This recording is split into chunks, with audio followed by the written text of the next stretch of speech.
¿Cómo te llamas? Elias Stratford. Ok, muy bien, Elias Stratford. ¿De dónde viene tu mamá? ¿De qué país viene tu mamá? Mayra Mazera. Sí, es Mayra, pero ¿de dónde viene? ¿De qué país? ¿Los Estados Unidos, aquí en Atlanta? ¿La República Dominicana, Panamá? ¿De dónde viene ella? La República Dominicana. Ok, muy bien. Entonces, ¿habla español ella? Sí. Sí. ¿Y tú? ¿Hablas? Sí, más o menos. Muy bien. ¿Cuál es la fecha hoy? Agosto ¿Día? 20. 20. Hoy es el 20 de agosto. Muy bien. What these two words mean to you, because they're very special words to me. One is infinite, and two is inquiry. I'd like to know what impact I, myself, and my commitment to those two words in practice had on you and your life.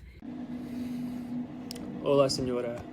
I'm attempting to answer the question, what does infinite inquiry mean to me? And I think that in answering that question, I should kind of preface it with just my history, my academic history.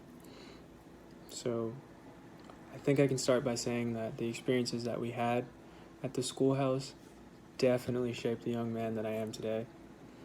I'm his helper. You guys need any more? Push the wood. I think these screws came out at the bottom.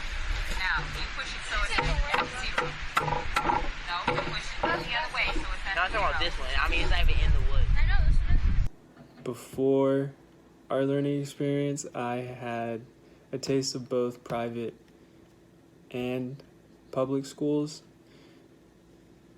But growing up as a young person, I inherited my mom's big personality. And I did have my dad's cool, chameleon, laid back social skills, but they were immature and not really fully developed as a young person. So I did experience a bad phase, and I did experience not fully grasping the curriculum and just feeling uncomfortable in a white space. That's kind of what the Georgia suburbs had to offer at the time, was white learning spaces. At the expense of their blood, at the hazard of their fortune, without the least charge to the country from which they were removed, by unceasing labor and an unconquerable spirit, they effected settlements in the distant and inhospitable wilds of America. Just like the colonial people. Just like you all came here to seek freedom from the monotony and the oppression of public school education. Am I right? Mm-hmm. You were seeking freedom here, and I think you're getting it. And when you leave, you will have freedom in your mind, and you can never be oppressed again, no matter where you go. You can never go back to school and be oppressed because you have had this experience. When I got to experience infinite inquiry, it was a breath of fresh air, to be honest.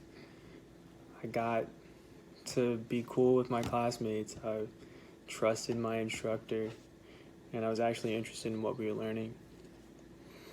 So I think in answering the question, I'll start with the inquiry part. And I think it's fair to say that the time I spent with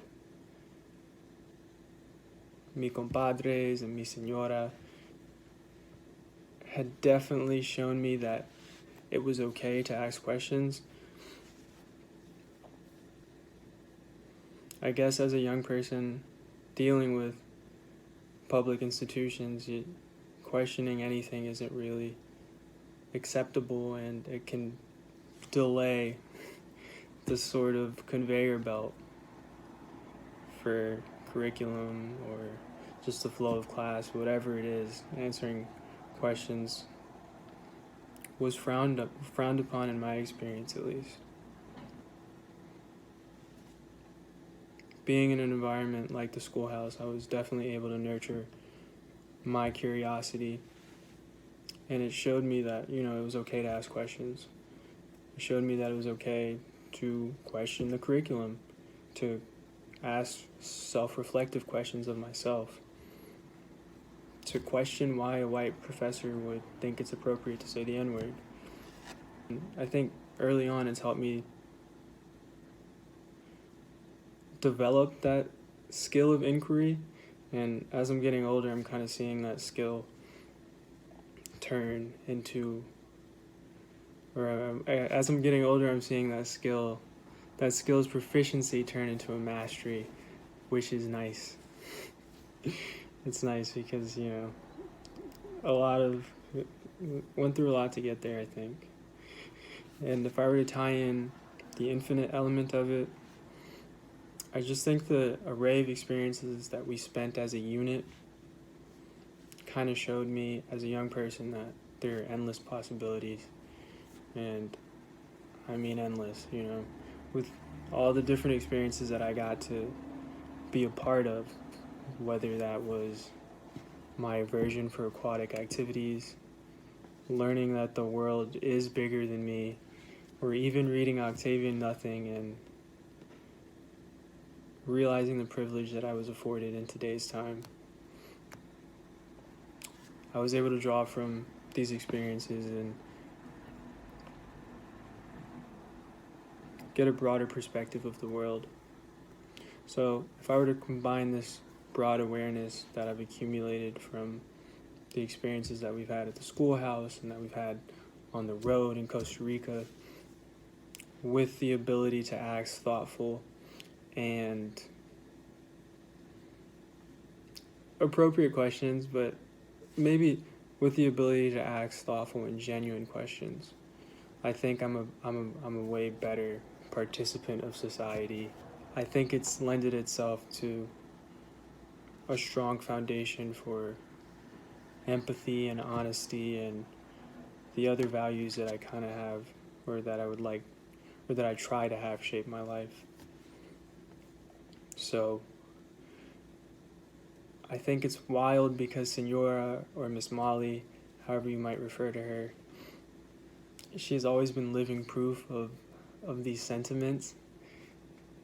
And, you know, she's employed her many experiences in the classroom, and then she's also dedicated her career in a way to questioning the value of American education. So that just inspires me as a role model, as just a cool person. You know, I've got to be a part of Infinite Inquiry. I've got to see it grow from its early stages. And one thing that I think I've learned amongst many is that goals are much better if they're a lifetime endeavor, or much sweeter, I think. And it's been really, really awesome to kind of see Infinite Inquiry develop, and just Miss Molly's brain baby just kind of, you know, grow legs and all that. I think it's also safe to say that it's really difficult to be short-sighted in any capacity, knowing someone with Miss Molly's character.